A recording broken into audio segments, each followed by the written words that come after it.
नमस्कार। TY BA के विद्यार्थियों को मेरा सादर नमस्कार। आज हम सेम 5 के एक सब्जेक्ट जिनके लेखक हैं श्री दुष्यंत कुमार, उनका एक काव्य नाटक जिसका नाम है एक कंठ विषपाई,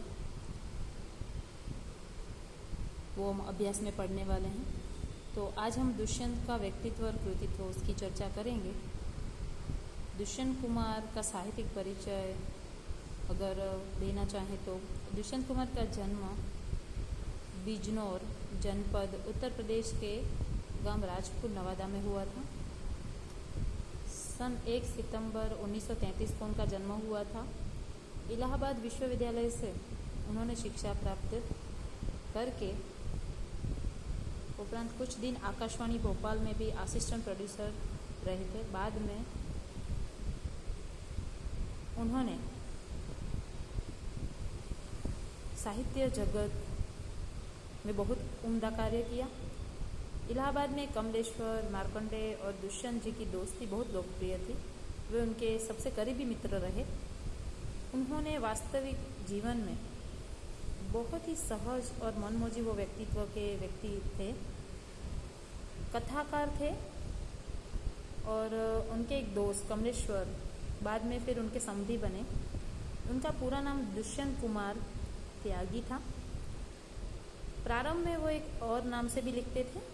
दुष्यंत कुमार का एक और नाम है जो परदेशी, इस नाम से भी वो लेखनी करते थे। जैसे हर लेखक अपना एक उपनाम रखते हैं, तो दुष्यंत का उपनाम पहले परदेशी था।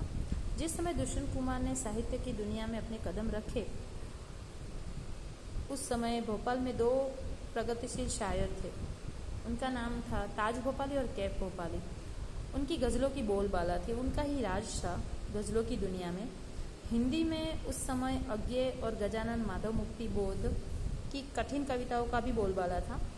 उस समय आम आदमी के लिए नागार्जुन तथा धूमिल जैसे कुछ ही कवि बचे थे जिनकी भाषा सामान्य थी और सामान्य जन उसे आसानी से समझ पाते थे। तो इस समय 42 वर्ष के जीवन में दुष्यंत ने अपार ख्याति अर्जित की। उन्होंने बहुत सारी लेखनी की।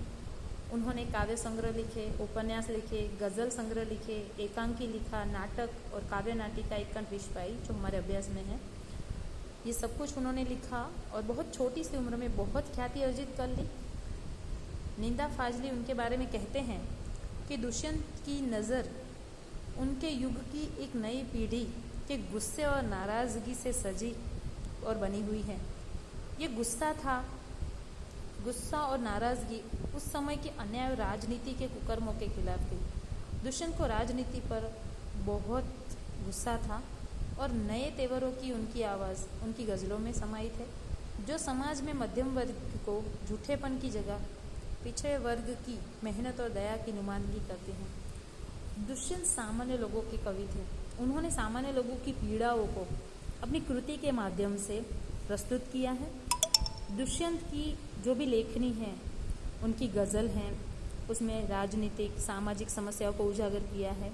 उनका जो कृतित्व है वो उत्कृष्ट है, सामान्य जन के बहुत करीब है, सामान्य लोगों की समस्याओं को वाचा दी है उन्होंने।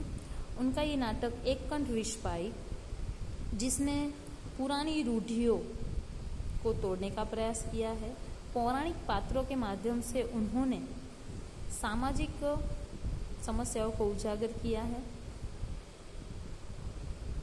आगे देखें तो हिंदी साहित्य में दुष्यंत सूर्य की तरह देदीप्यमान थे।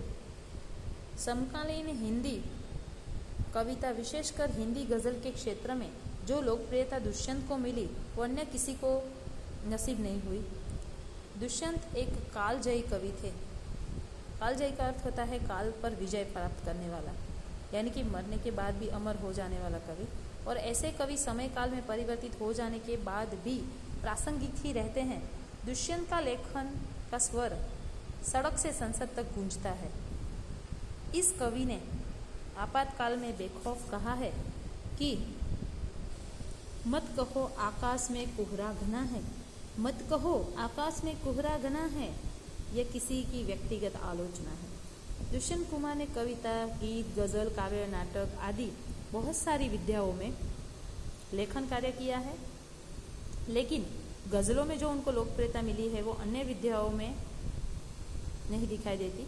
उनकी कृतियाँ, काव्य संग्रह देखें तो सूर्य का स्वागत, आवाज़ों के घेरे, जलते हुए वन का वसंत, उनका गज़ल संग्रह साय में धूप और काव्य नाटिका एक कंठ विश्वाई, उपन्यास है छोटे छोटे सवाल, दोहरी जिंदगी, आंगन में पुरुष, उनका एकांकी है मन के कोण और नाटक है और मसीहा मर गया।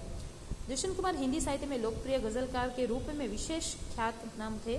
उनका जीवन तनाव और संवेदनाओं में युक्त रहा। उनके अपने जीवन में भी बहुत सारे दुख और पीड़ाओं को उन्होंने झेला और वही सारी संवेदनाएं उनकी लेखनी में भी आई। वे स्वयं नीलकंठ बनकर टूटते रहे। 19 दिसंबर 1976 के दिन दुष्यंत कुमार का निधन हुआ। कविता लिखने का चस्का इनको विद्यार्थी जीवन में ही लग गया था। इन्होंने सबसे पहला काव्य संग्रह लिखा था सूर्य का स्वागत, जो सन 1957 में प्रकाशित हुआ था। इनके प्रकाशित होते ही वो कवि के रूप में स्वीकार कर लिए गए। बाद में इनको गज़लें लिखने का शौक लगा और दिन रात वो इसमें डूबे रहने लगे और इतनी उत्कृष्ट गज़लें उन्होंने लिखी। वो पहले थे जिन्होंने शराब, शाकी से ऊपर उठकर बहुत उत्कृष्ट सामाजिक और राजनीतिक गज़लें लिखी। उन्होंने एक काव्य नाटक भी लिखा जिसका नाम है एक कंठ विश्वाई और इनकी गज़लों की वजह से वो श्रेष्ठ गज़लकार के रूप में इनको माना गया और एक कंठ विश्वाई को नई कविता की विशिष्ट कृतियों में स्थान दिया जाता है। दुष्यंत कुमार नई कविता के कवि माने जाते हैं, लेकिन नई कविता में इनका स्वर विशिष्ट है। ये रोमांटिक, निजी गहन अनुभूतियों के कवि भी हैं। दुष्यंत कुमार रचित कृतियों का परिचय ऊपर दिया गया है।